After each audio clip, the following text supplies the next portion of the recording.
Bienvenue à ce programme. Je suis là pour te dire que Jésus t'aime. Connecte-toi et envoie la connexion. Invite tes amis, invite tes parents à suivre le culte.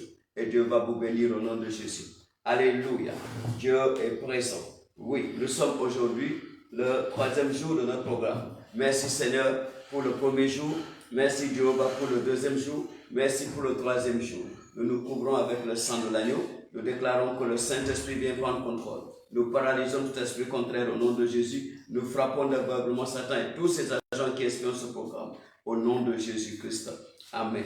Mon frère, ma soeur, comme je vous l'ai dit, nous parlons aujourd'hui, le 3e jour, sur toujours le pouvoir du jeûne et de la prière sur la malédiction.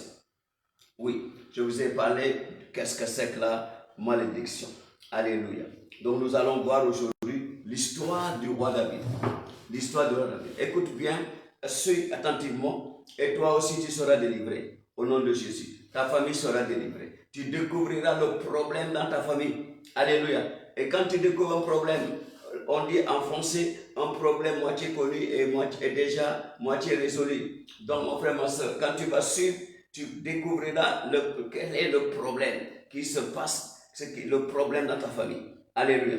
Quel est le mal que l'ennemi utilise pour ronger ta famille. C'est très important. Donc ici, vous connaissez que Dieu a dit, David c'est l'homme de son cœur.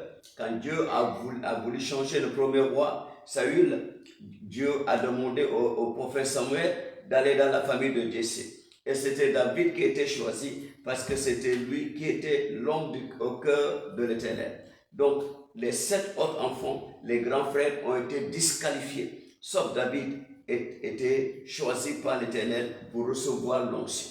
Mais la Bible nous dit ici quelque chose ici. Que loin de Dieu, l'ami de Dieu David, qu'est-ce qu'il a fait? On va voir de son histoire à partir du livre de 2 Samuel chapitre 11. Alléluia. Dans 2 Samuel chapitre 11, qu'est-ce qui s'est passé ici? Alléluia. L'histoire de David et de sa famille commence dans 2 Samuel chapitre 11. Si tu as ta Bible, il faut ouvrir ta Bible. Alléluia. Et Dieu va te bénir. Suis. Alléluia. 2 Samuel. Alléluia. Attention. 2 Samuel chapitre 11. 2 Samuel chapitre 11. Amen. 2 Samuel chapitre 11. Oui, voilà, nous sommes là. Donc, ici, la Bible nous parle de l'histoire de David avec une femme qu'on appelle Bathsheba. Alléluia. La femme qu'on appelle Bathsheba. On a dit, je lis à partir du verset 2, un soir, David se leva de sa couche et comme il se promenait sur le toit de la maison royale, il aperçut de là une femme qui se baignait et qui était très belle de figure. David fit demander qui était cette femme et on lui dit, n'est-ce pas Bathsheba, fille d'Eliam, femme d'Uri, le Héthien? Et David envoya des gens pour la chercher. Elle vint vers lui et il coucha avec elle. Après s'être purifiée de sa souillure, elle retourna dans sa maison. Cette femme devint enceinte et elle fit dire à David, je suis enceinte. Alors David expédia cet ordre à Joab, envoie-moi Uri le Héthien. Et Joab envoya Uri à David. David se rendit auprès Uri se rendit auprès de David, qui l'interrogea sur l'état de Joab et sur l'état du peuple et sur l'état de la guerre. Verset 8. Puis David dit à Uri, descends dans ta maison et lave tes pieds. Uri sortit de la maison royale et il fut suivi d'un présent du roi. Mais Uri se coucha à la porte de la maison royale avec tous les serviteurs de son maître et il ne descendit point dans sa maison. On en informa David et on lui dit, Uri n'est pas descendu dans sa maison. Et David dit à Uri, n'arrives-tu pas de voyage? Pourquoi n'es-tu pas descendu dans ta maison? Uri répondit à David, lâche d'Israël et Juda habitent sous des tentes. Mon seigneur Joab et les serviteurs de mon seigneur campent en rase campagne. Et moi, j'entrerai dans ma maison pour manger et boire et pour coucher avec ma femme. Aussi vrai que tu es vivant et que ton âme est vivante, je ne ferai point cela.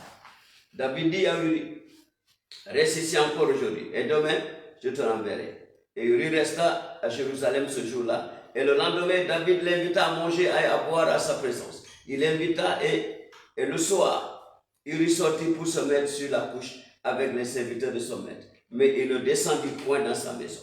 Le lendemain matin, David écrivit une lettre à Joab et l'envoya par la main d'Uri.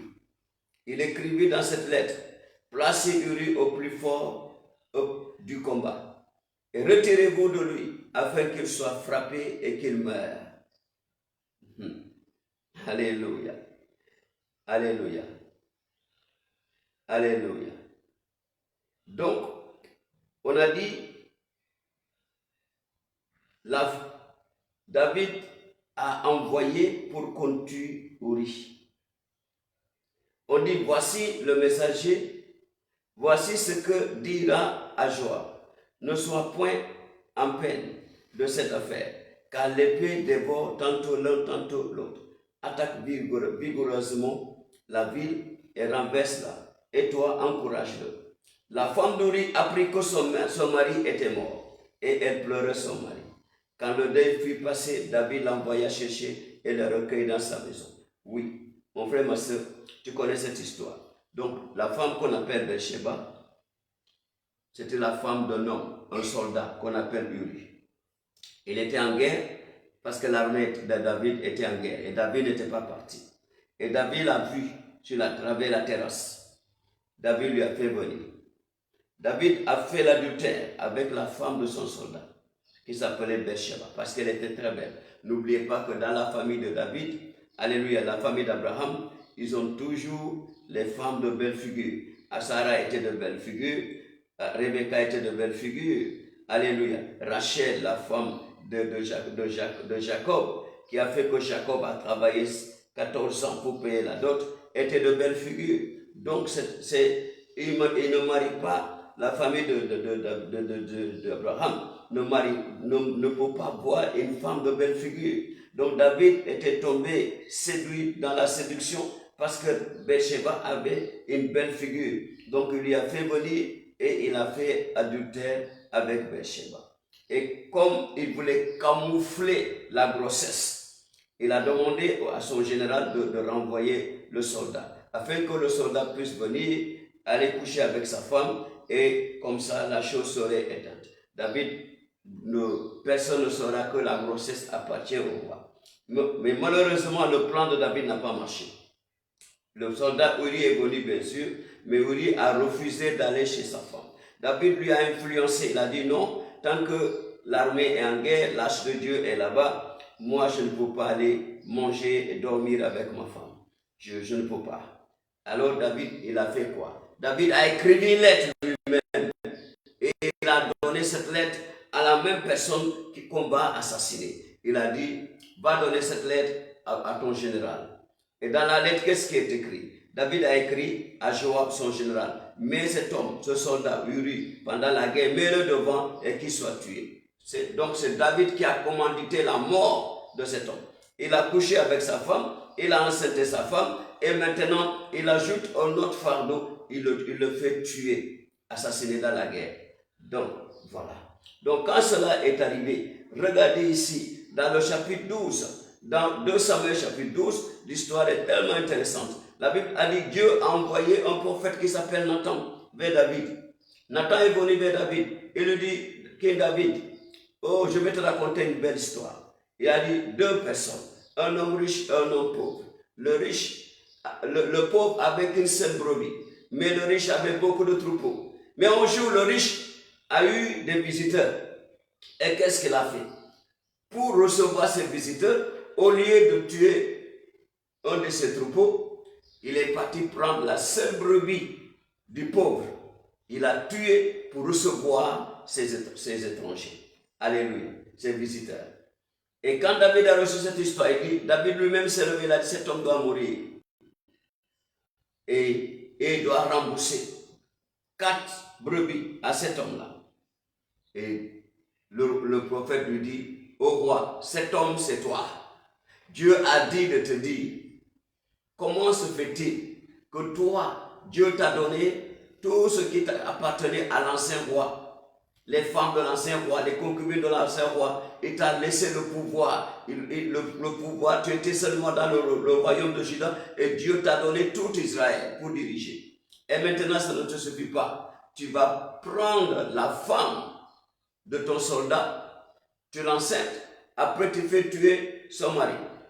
Et Dieu a donné une sentence contre le roi.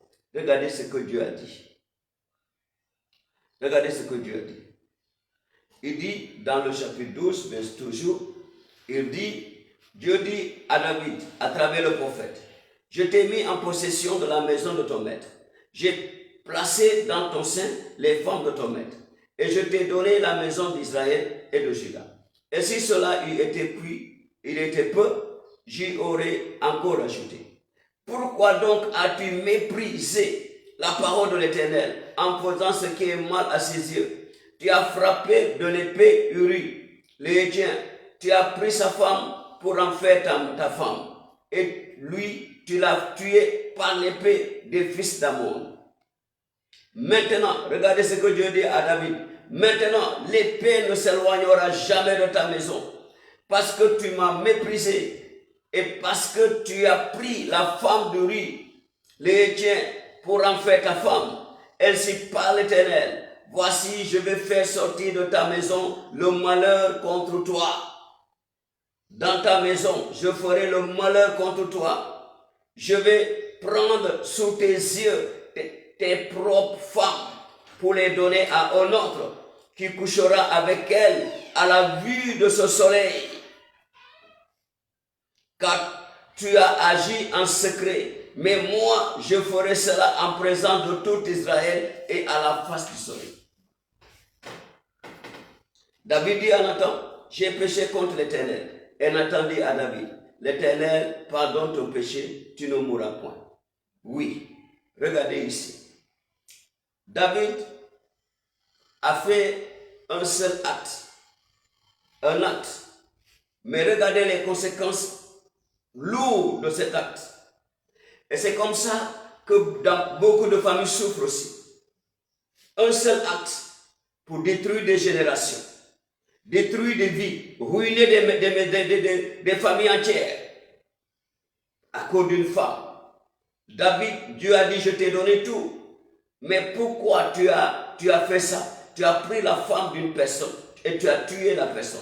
Tu as couché avec la femme de quelqu'un et tu as tué la personne. Mon frère, c'est dangereux. L'adultère, la fornication, c'est dangereux. C'est dangereux. Maintenant, regardez ce que Dieu a dit à David. Et Dieu dit, l'épée ne s'éloignera pas de ta maison. Et ce que tu viens de faire, tu as couché avec Bathsheba dans le secret. Mais quelqu'un de ta maison va coucher avec tes femmes en plein soleil, en public. Regardons ça. Regardons ça. Alléluia. Regardons ça. Qu'est-ce qui s'est passé? L'histoire a commencé ici. L'histoire a commencé ici. On a dit dans le chapitre 13. Dans le chapitre 13, 2 Samuel chapitre 13, on a dit le fils aîné de David, il s'appelle Amon. Amon est tombé amoureux de sa sœur, sa demi-sœur Tamar, qui est sœur du frère Absalom. Et Amon a fait semblant et de demander à son père de lui envoyer Tamar pour lui donner à manger. Et la Bible nous a dit quoi? Qu'est-ce que la Bible nous a dit ici? Regardez ce que la Bible nous a dit. Alléluia. Regardez ce que la Bible nous a dit. Dans le chapitre 13, on va lire verset 11, à partir du verset 11. Alléluia. On a dit, verset 10. Alors Amon dit à Tamar, apporte le mets dans la chambre et je le mange de ta main. Tamar prit les gâteaux qu'elle avait faits et les porta à Amon, son frère, dans la chambre. Comme elle les lui présentait à manger, il la saisit et lui dit, viens coucher avec moi, ma sœur. Comme tu peux imaginer ça. Elle lui répondit, non mon frère, ne me déshonore pas, car on n'agit point ainsi en Israël. Ne commets pas cette infamie. Où irai-je, moi, avec ma honte?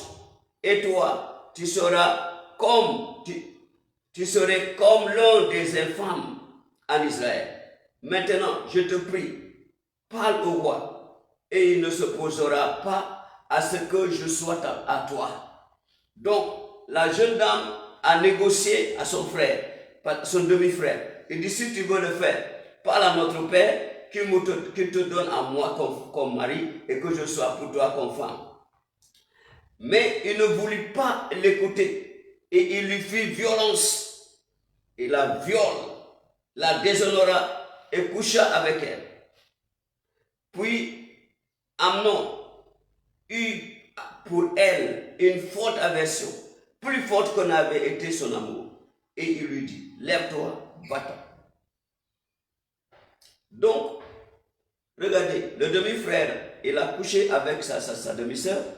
Après, il devient encore agressif contre elle. Il la chasse de la maison. Il a violé, il la chasse de la maison. C'est ça la malédiction. La malédiction, quand la malédiction est dans une maison, les événements qui vont se passer dans la maison là, c'est des histoires difficiles à raconter. Alléluia. C'est des histoires difficiles à raconter. Oui. Donc, quand elle a chassé, la fille est partie chez son frère, de mon père et de ma mère, qui s'appelle Absalom, qui était aussi fils de David. Mais Amnon était le fils aîné, alléluia, de David. Donc, quand elle est arrivée là-bas, qu'est-ce qui s'est passé? Toujours, alléluia. Qu'est-ce qui s'est passé? Là, nous allons voir dans le verset 28. Qu'est-ce que la Bible a dit? Absalom donna cet ordre à ses serviteurs. Oui, on a dit, qu'est-ce que Absalom a fait?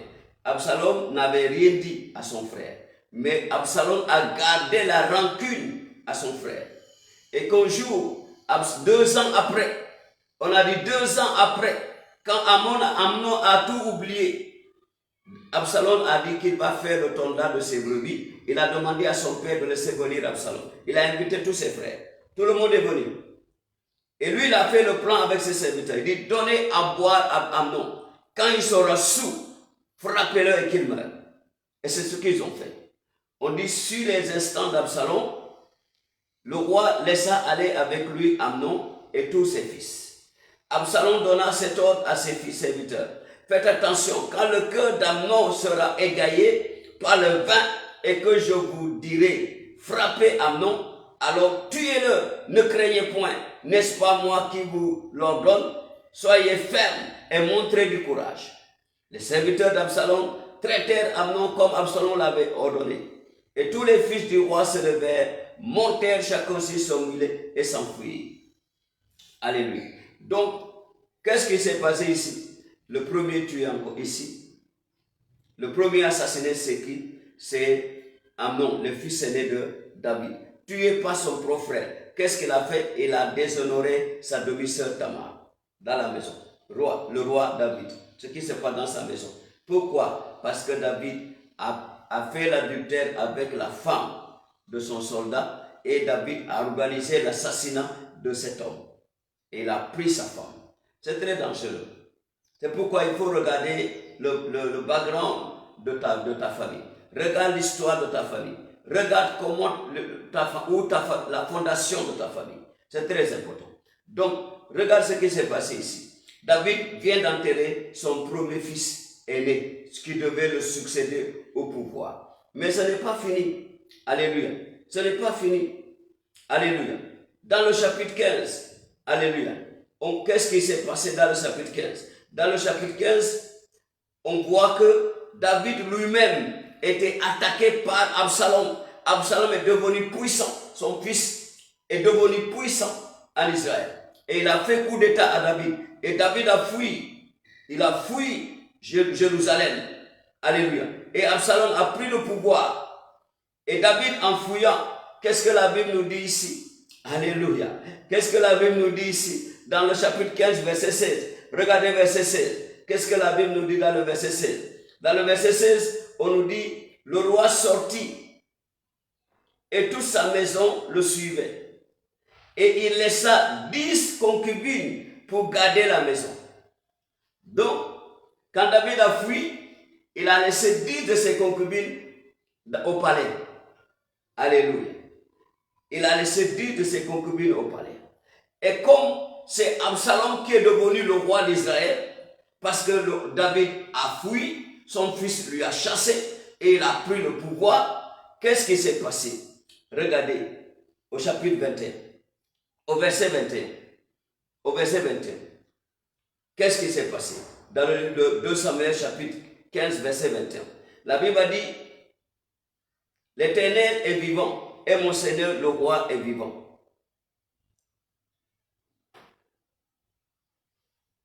Ok. Alléluia. Alléluia.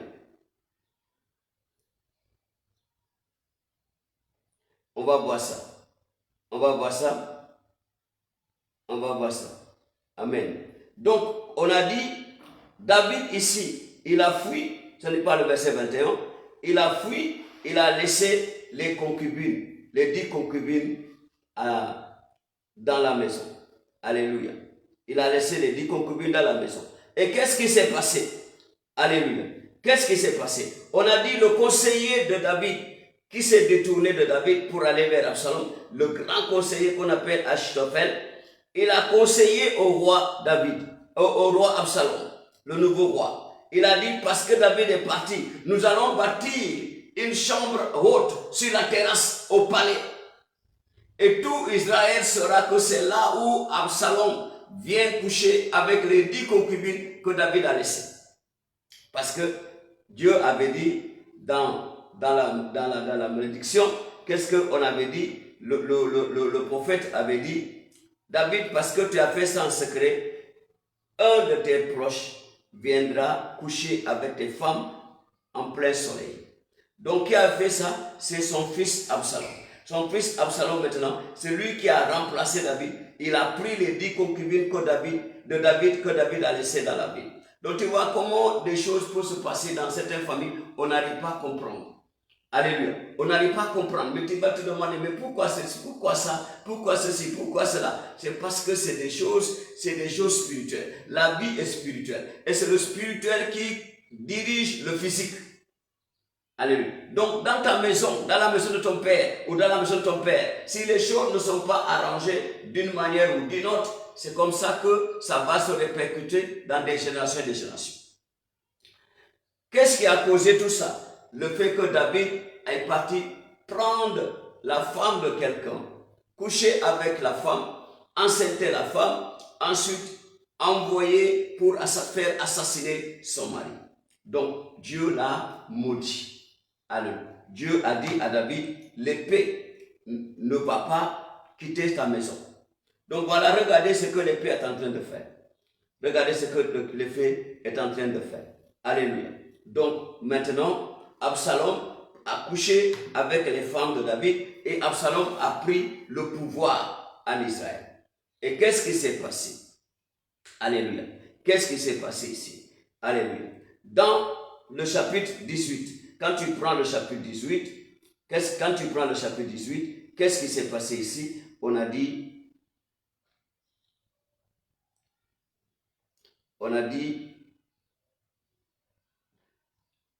le chapitre 18, qu'est-ce qui s'est passé? C'est la mort d'Absalom. Absalom qui était roi en Israël, qui a fait fuir son père, va aller avec son armée pour faire la guerre avec son père. Malgré que son père avait dit que personne ne le touche, laissez-le vivant. Mais Joab, le général Joab de David, alléluia, il n'a pas permis que Absalom soit vivant.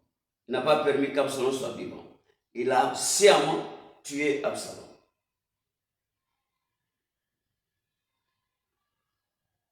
Parce que on a dit comment il a tué. Comment il a tué? On a dit Il y a eu dans la guerre un homme ayant Absalom, on a dit dans la guerre, à partir du verset 9, Absalom se trouva en présence des gens de David. Il était monté sur un mulet, le mulet pénétra sous les branches entrelacées d'un grand tébérenth. Et la tête d'Absalom fut prise au térébinthe, et il demeura suspendu entre le ciel et la terre. Et le mulet qui était sous lui passa outre. Un homme ayant vu cela vint dire à Joab, voici j'ai vu Absalom suspendu à un térébinthe. Et Joab dit à l'homme qui lui a apporté cette nouvelle, tu l'as vu? Pourquoi donc ne l'as-tu pas abattu sur place? Je t'aurais donné 10 cycles d'argent et une ceinture. Mais cet homme dit à Joab, quand je pèserai dans ma main 1000 cycles d'argent, je ne mettrai pas la main sur le fils du roi, car nous avons entendu cet ordre que le roi t'a donné à toi, que le roi t'a donné à toi, à Abishai et à Ittai. Prenez garde chacun au jeune Absalom. C'est ce que le roi avait dit. Prenez garde chacun au jeune Absalom. C'est-à-dire, dans cette guerre, ne tuez pas mon fils. Si j'eusse attenté parfaitement sa vie, rien n'aurait été caché au roi, et tu aurais été toi-même contre moi. Joab dit, je ne m'arrêterai pas auprès de toi. Et il prit en main 3 javelots et les enfonça dans le cœur d'Absalom, encore plein de vie, au milieu du térébinthe. 10 jeunes gens qui portaient les armes de Joab entourèrent Absalom, le frappèrent et le firent mourir. Maintenant, à cause d'un péché, David de son vivant, il a perdu ses enfants. Il a perdu le fils aîné, Amnon, il a perdu Absalom. Il a perdu Absalom. Sans compter le fils de l'adultère. Le fils de l'adultère qui est parti le premier. Ça fait 3. Et maintenant, ce n'est pas suffisant. Alléluia. Nous voyons quand David était mort et que Salomon était venu au pouvoir, il y avait quelqu'un, un des grands frères de Salomon qui s'appelle Adonijah. Quand David était vieux, Adonijah voulait prendre le pouvoir. Mais parce que le pouvoir était destiné à Salomon, David a remis le pouvoir à Salomon. Mais Adonijah était le grand frère de Salomon. Alors, qu'est-ce qui s'est passé? On a dit, à sa vieillesse, on avait cherché une jeune fille pour chauffer David. Mais David ne l'avait pas connue. C'était seulement pour le chauffer.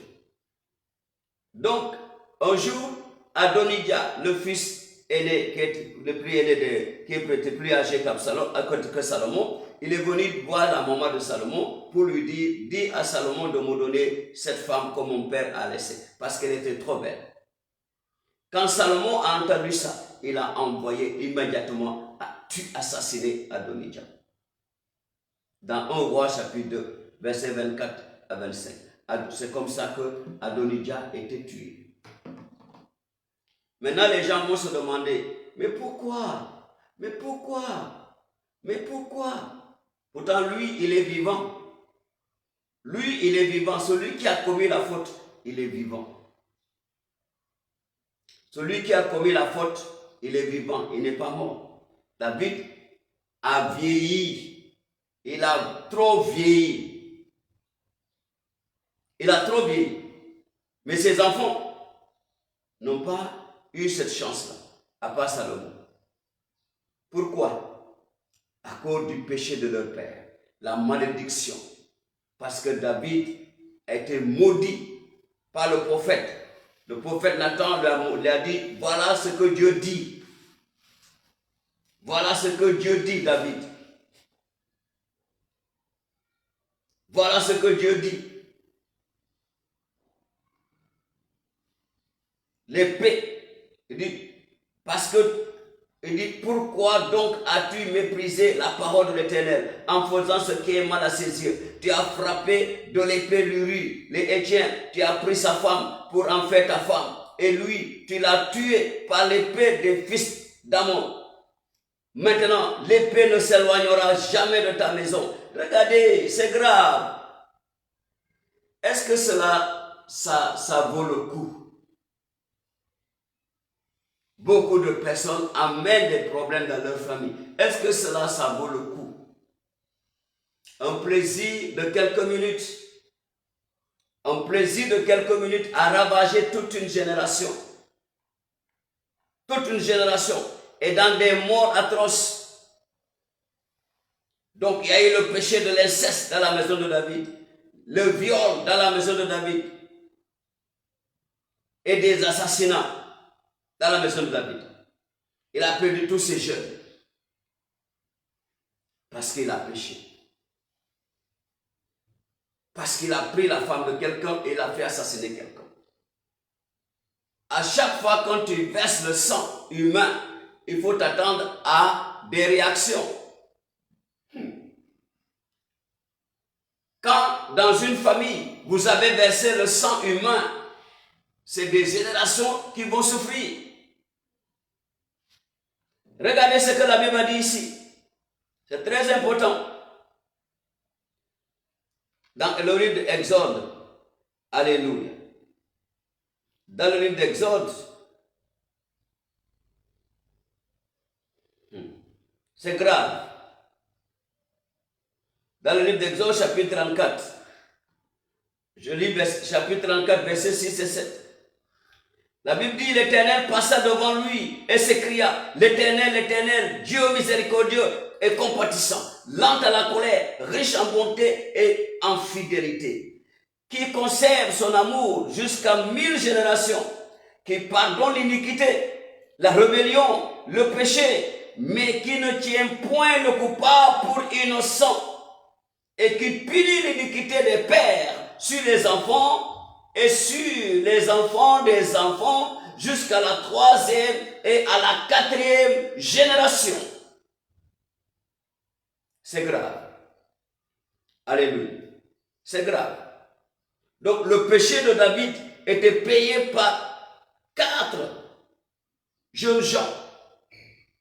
4 jeunes gens sont morts pour payer le péché de David, son père, leur père. 4 jeunes gens innocents. Des innocents. Qui a fait l'adultère, c'est leur père. Qui a payé, c'est les enfants. Les enfants ont payé pour un mal qu'ils ne connaissaient pas. Ils ont vécu comme des animaux. Ils sont morts comme des animaux. C'est ça le danger du mal. C'est ça le danger de la malédiction. La malédiction ne pardonne pas. C'est pourquoi le docteur ne peut pas soigner la malédiction. Si c'est une maladie, elle est incurable devant les médicaments du docteur. Les médicaments deviennent sans force. Ces médicaments peuvent nourrir peuvent guérir tous ceux qui ont les mêmes symptômes, la même maladie. Mais celui dont la maladie n'est pas cette maladie, c'est une malédiction, ces médicaments ne vont pas le guérir. Dieu merci, les docteurs sont intelligents. Ils vont seulement regarder le patient et lui dire, je pense que quelqu'un de ta famille avait cette maladie. Dès que tu dis oui, ils vont écrire maladie héréditaire. Prends les ordonnances, bois. Quand c'est fini, va à la pharmacie, achète. Tu es autorisé. Donc, ils te condamnent à la mort. Parce qu'ils savent bien qu'ils ne peuvent pas guérir cette maladie-là. Ce n'est pas la peine que tu viennes toujours à l'hôpital demander. Ils connaissent déjà que cette maladie va t'emporter. Parce que leurs médicaments sont sans force pour te soigner. C'est ça la malédiction. C'est dangereux. Beaucoup de familles souffrent. C'est pourquoi tu dois faire du bien. Tu dois faire du bien. Arrêtez. C'est mauvais de faire l'adultère. C'est mauvais de voler les propriétés d'une autre personne. C'est mauvais. Nous voyons le cas d'Akab, le roi Akab, qui a assassiné Naboth et prend son champ. Nous voyons le cas, qu'est-ce qui s'est passé. Toute sa famille était décimée. Il y en a des gens, quand ils sont dans une position, ils font de n'importe quoi. Parce que tu es dans une position, tu es nommé à une position, tu vas prendre la femme de ton voisin parce qu'il est faible. Tu commences à coucher avec la femme de ton voisin. tu es en train d'attirer la malédiction pour toi et pour ta génération. Parce que tu as de l'argent, tu payes pour arracher les terrains des pauvres. Tu es en train d'attirer la malédiction dans ta famille. C'est dangereux. Dieu ne laisse pas le pécheur impuni. C'est ça qui est écrit ici.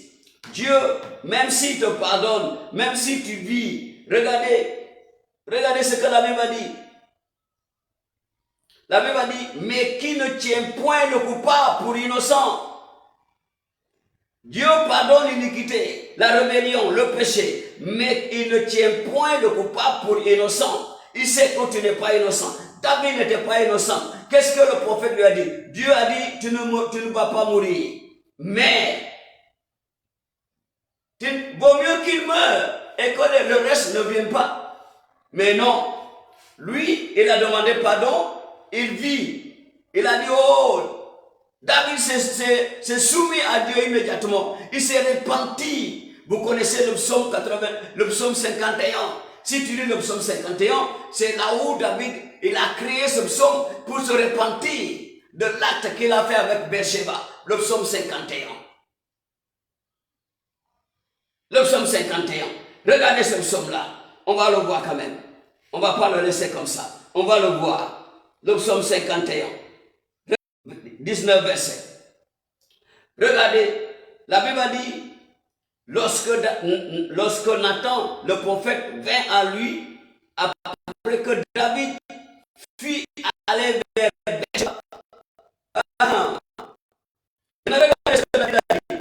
Oh Dieu, aie pitié de moi dans ta bonté, sois ta miséricorde, et parce que mes transgressions, lave-moi complètement de mon iniquité, et purifie-moi de mon péché, car je reconnais mes transgressions, et mon péché est constamment devant toi. J'ai péché contre toi seul, et j'ai fait ce qui est mal à tes yeux, en sorte que tu seras juste dans ta sentence, sans reproche dans ton jugement. Voici, je suis né dans l'iniquité, et ma mère m'a conçu dans le péché. Donc David s'est retrouvé aussi. Il a dit que lui aussi, sa mère l'avait conçu dans le péché. Vous savez que David n'était pas de la même mère avec les autres enfants. C'est pourquoi son père ne l'avait pas présenté quand le prophète est arrivé. David était marginalisé parce qu'il n'était pas de la mère mariée par son père. Alléluia. Donc David a pensé aussi que c'est comme ça que l'erreur qu'il a faite vient de son background. Il a dit, ma mère m'a conçu dans le péché. Fais attention.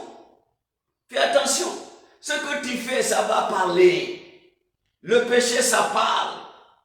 Le mal que tu fais, ça va parler. Ça va parler pour toi, ça va parler pour tes enfants. Et ça parle toujours négativement. David dit, mais tu veux que la vérité soit au fond du cœur. Fais donc pénétrer la sagesse au-dedans de moi. Purifie-moi avec l'hysope et je serai pur. Lave-moi et je serai blanc plus que la neige.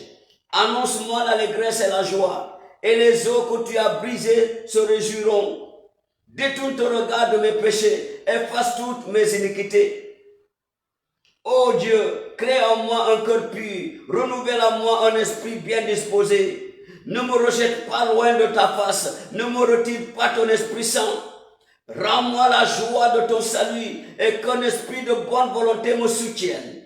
J'enseignerai tes voies à ceux qui les transgressent et les pécheurs reviendront à toi. David maintenant se propose comme volontaire pour devenir un gagneur d'âme. Il demande à Dieu de le pardonner et lui, à la place, il va devenir un gagneur d'âme.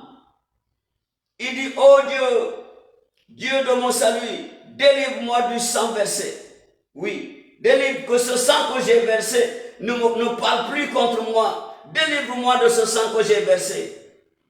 Et ma langue célébrera ta miséricorde. Seigneur, ouvre mes lèvres et ma bouche publiera ta louange. Si tu eusses voulu des sacrifices, je t'en aurais offert. Mais tu ne prends point plaisir aux holocaustes. Les sacrifices qui sont agréables à Dieu, c'est un esprit brisé. Oh Dieu, tu ne dédaignes pas un cœur brisé et contrit. Répands par ta grâce tes bienfaits sur Sion. Bâtis les murs de Jérusalem. Alors tu agréeras des sacrifices de justice, des holocaustes et des victimes tout entières. Alors on offrira des taureaux sur ton autel. Alléluia. Alléluia. Alléluia. Donc mon frère, ma soeur, tu as vu? Lui, il a commis le péché, mais il n'a pas permis sa bouche. Il n'a pas permis sa bouche. Regardez sa prière. Et maintenant, qui a payé pour ça? C'est son fils, ses fils. Ses fils sont morts jeunes. Ses fils sont morts jeunes, avec des morts atroces. Assassinat, destruction. Destruction. Parce que Dieu a dit l'épée. C'est par l'épée qu'ils vont mourir. Pourquoi il y a des choses, quand tu les vois, ne parle pas vite. Il faut d'abord voir quel est le background. Quel était leur ancêtre? Qu'est-ce que leur ancêtre avait fait? C'est très important. C'est très important. Je remercie le Seigneur qui nous a dit dans le livre de Ézéchiel. Regardez le prophète Ézéchiel. Alléluia. Dans le livre du prophète Ézéchiel, Dieu nous donne une bonne nouvelle que je veux partager avec vous. Alléluia. Ézéchiel chapitre 18. Dans le livre d'Ézéchiel chapitre 18, Dieu te donne une bonne nouvelle. Il dit, à partir du verset 1, la parole de l'Éternel me fit adresser en ces mots. Pourquoi dites-vous ce proverbe dans le pays d'Israël? Les pères ont mangé des raisins verts et les dents des enfants ont été agacées. Qui a mangé le raisin? Les pères. Qui a eu des problèmes dedans? Les enfants. Est-ce que c'est honnête? Dieu dit non, je suis vivant, dit le Seigneur éternel. Vous n'aurez plus lieu de dire ce proverbe en Israël. Oui. Dieu dit, verset 4, voici, toutes les âmes sont à moi, l'âme du Fils comme l'âme du Père. L'une et l'autre sont à moi. L'âme qui pêche, c'est celle qui mourra. Voilà. Dieu a changé la situation maintenant. Il ne faut plus que mon père pêche et moi je vais payer les péchés de mon père. Il ne faut plus que mon père soit maudit et moi je vais payer les conséquences de sa malédiction. Il ne faut plus que ton père pêche et toi tu vas payer les malédictions des péchés de ton père. Il ne faut plus que ta mère pêche et tu vas payer les malédictions des péchés de ta mère. Dieu a dit ce proverbe est banni en Israël. Nous sommes des Israélites. On doit tenir contre ça. Alléluia. On doit tenir compte de ça. On doit refuser. C'est pourquoi je suis là pour te dire, ce qui a tué ta mère ne va pas te tuer. La maladie qui a tué ta mère ne va pas te tuer. L'accident qui a tué ta mère ne va pas te tuer. Le problème que subissait ton père ne va pas être ton problème. Non. Il faut dire non. C'est très important. Ton père, c'est ton père. Toi, c'est toi. La Bible nous a dit dans le livre de Jean, chapitre 1, versets 12 et 13, pour ceux qui ont reçu Jésus et ceux qui ont accepté son nom. Alléluia. Ceux qui l'ont reçu et ceux qui ont cru en son nom, il leur a donné le pouvoir de devenir enfants de Dieu. C'est pas fini là. La Bible nous dit, verset 13, lesquels sont nés ni du sang, ni de la volonté de la chair, ni de la volonté de l'homme, mais de Dieu. Aujourd'hui, tu es né de Dieu. Dis, je suis né de Dieu. Donc, les affaires biologiques là, d'où tu étais auparavant, ne peuvent plus être ta portion. Oui, le mal qui ronge la famille de tes ancêtres, de tes pères, alléluia, de ces soi-disant tes pères biologiques, ces choses ne sont plus ta portion parce que toi, Dieu t'a donné le pouvoir d'être né de Dieu. Tu es né de Dieu. Donc, il faut commencer à rejeter ça. Commence à rejeter tout. Commence à rejeter tout. Commence à rejeter toutes choses négatives dans la famille. Tu vas dire ça, ce n'est pas ma portion. Je ne suis pas là-dedans. Pourquoi? Parce que je suis né de Dieu. Dieu m'a donné le pouvoir d'être un né de Dieu, enfant de Dieu. Je ne suis pas né du sang. Je ne suis pas né de la chair. Je ne suis pas né de l'homme, mais je suis né de Dieu. C'est très important. C'est ça que tu dois réclamer maintenant. Tu es né de Dieu. Tu n'es pas né des hommes. Tu es né de Dieu. Tu n'es pas né des hommes. Si tu es né de Dieu, ce que le Christ a dit, comme je te l'ai lu avant-hier et hier, dans le livre de Galates, Galates, chapitre 3, alléluia, versets 13 et 14, c'est ça ta portion. Christ nous a rachetés de la malédiction de la loi, étant devenu malédiction pour nous, car il est écrit, maudit est quiconque est pendu au bois, afin que la bénédiction d'Abraham eût pour nous les païens son accomplissement en Jésus-Christ. Et que nous ressuscions par la foi l'Esprit qui avait été promis. Je prie à langue, tu pries à langue, tu as reçu cette promesse. L'Esprit, tu l'as reçu. Parce que tu as cru que tu es né de Dieu. Parce que tu l'as reçu et tu as cru en lui. Tu as cru en son nom. Si tu crois au nom de Jésus, mon frère, je suis là pour te dire, tu es né de Dieu maintenant. Parle maintenant comme étant enfant né de Dieu. Pas enfant né de cette famille. C'est très important. Pas enfant né de cette femme. Pas enfant né de ce monsieur-là. Tu es né de Dieu. Donc, ton père, c'est celui qui a créé le ciel et la terre. Ton héritage, c'est l'héritage de celui qui a créé le ciel et la terre. La Bible a dit, tu es même co-héritier de Jésus-Christ, son fils. Alléluia. Donc, les choses qui ont détruit ton père, ces malédictions qui ont détruit les gens de ta famille, tu es exempté. Je suis là pour te dire, à partir d'aujourd'hui, tu es exempté. Alléluia. L'esprit de pauvreté qui ronge la famille de ton père par malédiction, tu es exempté. L'esprit de maladie qui ronge la famille de ton père et de ta mère, parce que tu connais Jésus, parce que tu es en lui, tu es né de Dieu, mon frère et ma soeur, tu es exempté. Christ a pris sur la croix. Le sang de Jésus t'a lavé, le sang de Jésus t'a purifié, le sang de Jésus t'a sanctifié. La Bible a dit, qui accusera les élus de Dieu? Qui les condamnera? C'est Dieu qui justifie. Alléluia. C'est très important. C'est très important. C'est pourquoi je suis là pour te dire, à partir d'aujourd'hui, tu dois commencer à réclamer que ce qui a détruit ta famille ne va pas te détruire.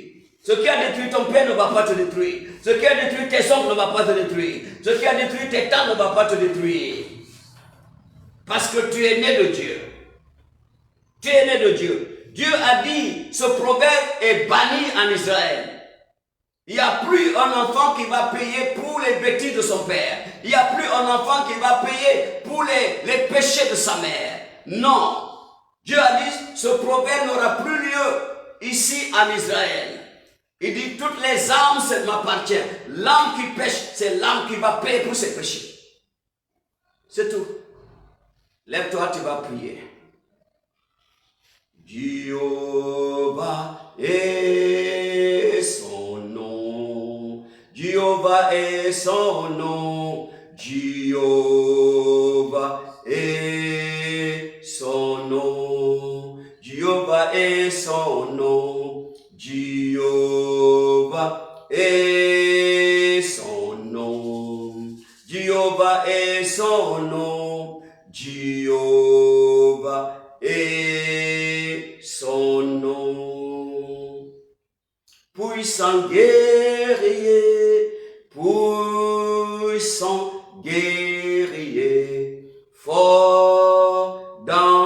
les combats, Jéhovah est son nom. Puissant guerrier, puissant guerrier, fort dans les combats, Jéhovah est son nom. Tu es là, tu n'as pas encore donné ta vie à Jésus. Même si tu pries avec nous, il n'y a pas d'espoir pour toi. Il ne te connaît pas. C'est pourquoi je suis là pour te dire, renonce au péché et je prie pour toi. Accepte le Seigneur comme ton seul Seigneur Sauveur personnel aujourd'hui. Satan est méchant. Mon frère, Satan est méchant. Tu ne peux pas dire que tu es là-dedans, tu as un pied là-dedans, un pied dehors. Dieu ne te connaît pas. Dieu n'est pas avec ceux qui disent, je connais Dieu alors qu'ils font autre chose. Il ne les connaît pas. Donc renonce Satan et tous ses œuvres aujourd'hui. Et je prie pour toi. Fais cette prière. Seigneur Jésus, je reconnais que je suis pécheur. Pardonne-moi de tous mes péchés. Lave-moi par ton sang. Purifie-moi par ton sang. Sanctifie-moi, Seigneur. Aujourd'hui, je renonce Satan et tous ses œuvres. Et je viens devant ton trône saint et je t'accepte comme mon seul Seigneur Sauveur personnel. Viens posséder ma vie, mon âme, mon esprit. Au nom de Jésus-Christ. Amen. Mon frère, tu as fait cette prière avec moi. Lève les mains. Ferme les yeux, je prie pour toi. Seigneur, la Bible dit si quelqu'un est en Christ, il est une nouvelle créature. Les choses anciennes sont passées. Voici toutes les choses sont devenues nouvelles. Parce que tes enfants t'ont accepté comme étant leur Seigneur et Sauveur personnel. À partir d'aujourd'hui, enlève le nom dans la liste de Satan. Écris le nom dans le livre de vie. Et quand ils vont invoquer ton nom, réponds à leur prière. Au nom de Jésus-Christ. Amen. Mon frère, bienvenue à la grande famille. Le ciel se réjouit parce que toi, tu as donné ta vie à Jésus. Ta vie va changer. La lumière de Jésus va te posséder. Et tu auras des témoignages. Au nom de Jésus. Tu vas prier maintenant. Tu vas dire, Seigneur Jésus, je refuse à partir d'aujourd'hui, parce que j'ai entendu et je connais la vérité. Je refuse. Je suis né de toi. Je ne suis pas né de la chair. Je ne suis pas né du sang. Je ne suis pas né de l'homme. Je suis né de Dieu. Seigneur, je suis né de toi. À partir d'aujourd'hui, je déclare que toutes les maladies dans la maison de mon père et les maladies dans la maison de ma mère ne peuvent pas me toucher. Je suis intouchable parce que je n'ai rien à partager avec eux. Le mal, l'esprit qui ronge, l'esprit qui bouge, l'esprit qui garde, l'esprit qui domine dans la maison de mon père, dans la maison de ma mère, n'auront plus d'effet contre ma vie. Oui, cet esprit, ce démon n'aura pas d'effet contre ta vie. Parce que tu n'es pas né de là-bas. Tu es né de Dieu. Tu es né de Dieu. La Bible dit pour ceux qui ont reçu, ceux qui ont cru à son nom, il leur a donné le pouvoir d'être enfants de Dieu. Tu es né de Dieu. Je suis né de Dieu. Donc, Seigneur, enlève tout ce qui ne connaît pas ton nom dans ma vie. Oui, je refuse d'hériter. Je refuse d'hériter dans la maison de mon père. Le mal dans la maison de mon père, le mal dans la maison de ma mère. Rejette ça. Rejette tout le mal. Tu ne vas pas hériter cela. La maladie qui a tué ton père ne va pas te tuer. La maladie qui a tué ta mère ne va pas te tuer. Non. La maladie qui a tué tes tantes ne va pas te tuer. La maladie qui a tué tes hommes ne va pas te tuer. Rejette ça au nom de Jésus. Tu es né de Dieu. Jésus a payé le prix pour toi. Jésus est mort à ta place. Jésus a changé tout. Alléluia. Dieu a dit, ce proverbe n'aura plus lieu ici en Israël. L'âme qui a péché, elle va payer pour ses propres péchés. Seigneur, accorde ceux qui ont péché, paye pour leurs propres péchés. Je refuse de payer pour des péchés que je ne connais pas. Je refuse de payer pour le mal que je ne connais pas. Je refuse de payer pour ce que je n'ai pas commis. Je refuse cela. Rejette mon frère. Rejette. Tu ne vas pas payer pour ce que tu n'as pas commis. Tu ne connais même pas. Tu ne connais même pas. Les choses arrivent et tu ne sais même pas comment les expliquer. Parce que tu ne connais pas. Tu ne connais pas ce qui est dedans. Qu'est-ce qui a été fait? Qu'est-ce qui a été fondé? Tu n'étais pas là. Ça ne te concerne pas. À partir d'aujourd'hui, prends Jésus. Dis Jésus, libère-moi de tout ça. Délivre-moi de tout ça. Par le sang de l'agneau. Par le sang. Il a dit si la croix tout est fini. Seigneur, que ton sang me lave. Ton sang nous purifie. Ton sang nous sanctifie. Ton sang nous délivre de tous ces maux. Au nom de Jésus. Au nom de Jésus. Ton sang nous délivre. Au nom de Jésus. Je refuse. David a péché et tous ses enfants ont payé pour ça. Non, je refuse cela. Nous refusons cela. Au nom de Jésus. Nous rejetons cela. Au nom de Jésus, rejette. Mon frère, tu ne vas pas prendre ce que ta mère a pris. Tu ne vas pas souffrir comme ta mère. Tu ne vas pas souffrir comme ton père. Rejette cela au nom de Jésus. Je le rejette maintenant. Rejetez mon frère, rejetez au nom puissant de Jésus. Merci Seigneur. Tu ne vas pas échouer comme ton père. Non, rejette cela. Rejette au nom de Jésus. Tu es né pour réussir. Tu es né pour accéder au haut niveau. Tu es né pour magnifier Dieu dans ta vie. Tu es né pour glorifier Dieu dans ta vie. Tu n'es pas né pour glorifier l'ennemi. Non. Dieu, ta situation va changer maintenant. Parce que ta situation, c'est pour glorifier le Seigneur. Ton cas, c'est pour glorifier le Seigneur. Au nom de Jésus. Merci Seigneur. Oh Seigneur Jésus. Tous ceux qui sont malades, tous ceux qui ont des problèmes à cause des malédictions. Aujourd'hui, parce que tu as suivi ce programme, je te délivre maintenant. J'annule cela dans ta vie. Et je te libère. Je te délivre. Au nom de Jésus. Par le sang de Jésus. Je te libère. Je chasse tous ces démons de malédiction. Je te libère de ces démons de malédiction. Au nom de Jésus. Reçois ta guérison. Reçois la solution de ton problème. Au nom puissant de Jésus. Reçois la solution de ton problème et reçois ta guérison. Au nom de Jésus. Je commande à tous ces démons de malédiction de te libérer. Et je commande à la malédiction de prendre le feu et d'être brûlé par le feu maintenant. Au nom de Jésus. Je te libère et je te délivre. Au nom du Père. Au nom du Fils, au nom du Saint-Esprit. Amen. La Bible dit, vous connaîtrez la vérité et la vérité vous affranchira. Shalom.